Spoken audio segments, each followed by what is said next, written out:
Hello, I'm Stacy Campbell with K-State Research and Extension, and I'm joined today with John Jaeger. John is the beef cattle scientist out here at the Hayes Agriculture Experiment Station. John, thanks for joining me. I'm glad to be here. Hey, I know with fall here and people are taking cattle off of pastures and getting ready to start feeding them for winter, putting them on stocks or what so forth. With our precipitation that we had in May and July, I know we were kind of low in June. Some guys may have quite a bit of standing grass in some of their pastures, maybe by accident, or maybe they've kind of early intensively stalked or deferred grazing. Tell us a little bit about what they could do with that dormant, standing grass out in their pastures if they're fortunate enough to have any.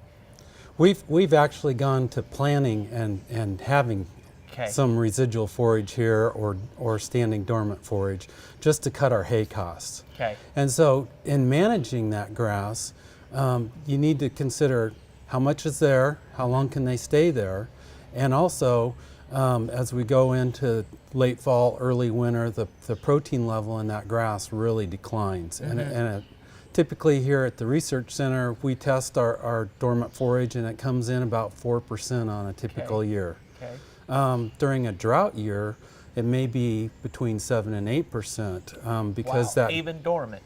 Yes, Wow. because that grass matures very early because of the lack of moisture. Mm-hmm. And so in those type of years, protein isn't usually a consideration. Okay. But on a typical year, once protein falls below 7%, we really need to think about protein supplementation. Mm-hmm. A lot of guys like those lick tubs or a liquid supplement just because of easy use. Right. But typically you pay a lot for that ease of use. For that convenience. Right. Yeah. And so, historically, range cubes were very popular. A lot of guys still use those. They can be hand-fed in a bunk or cube feeder in a bunk, cube feeder on the ground. Right. And most of those traditional kinds of protein supplements were oilseed supplements. Right. Cottonseed meal, soybean meal, those kinds of things.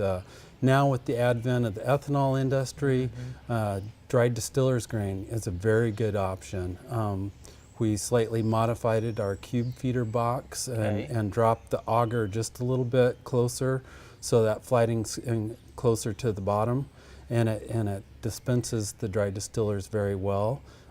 Distillers, you typically want a protein supplement that's 30% or more protein. So dry distillers grain fits that.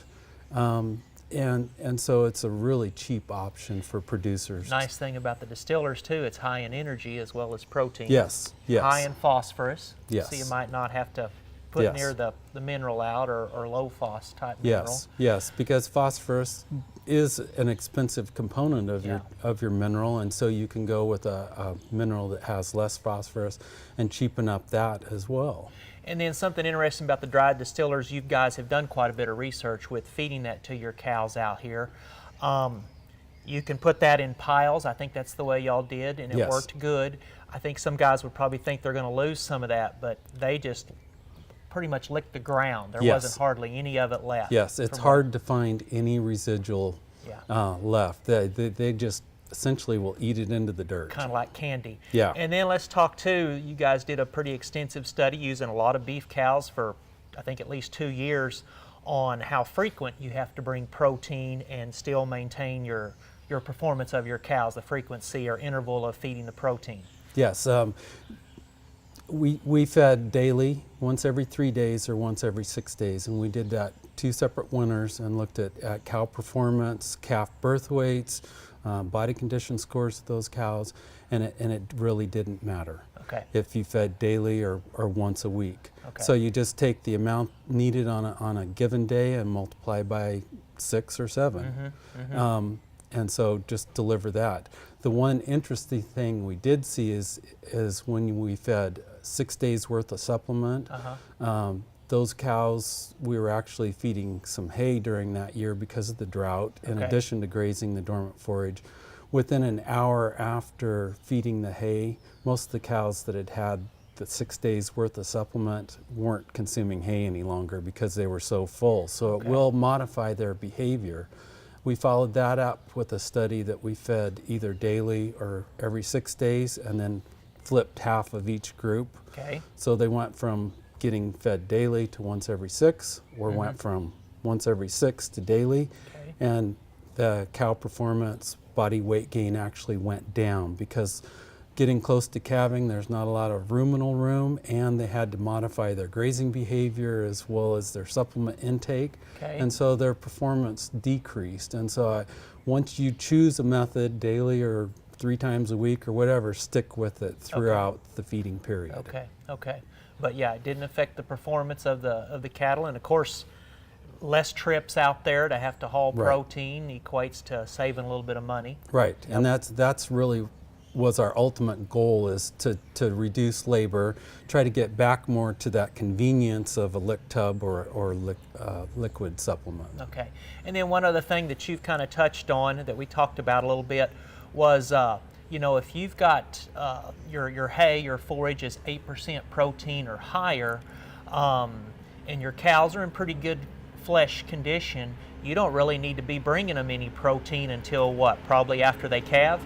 Yes, usually that last month of gestation, right before they calve, their protein requirement for a 1,400 pound cow goes above 9%. So you're probably going to want to start supplementing them a little before they calve. A little before they calve. Okay. And then you're right, once lactation kicks in, you definitely are going to have a higher protein requirement. So, you know, I know guys hear all the time about you should test your forage, you should test your forage, but I mean, that's a good point. I mean, if you've got, in my mind anyway, if you've got high, pretty good quality forage and you test it and you know you're running 8 or 9% protein, you got a couple of hundred cows, you can really save on your supplement, cost if you're not having to haul protein to them till that month or a couple of weeks before they start calving. Yes, yes, that savings in protein supplement is going to more than pay for that $23 test. And all cattlemen know, I mean, the biggest expense of cattle production is winter feed costs. Exactly, and that's why we've tried to really set aside some acres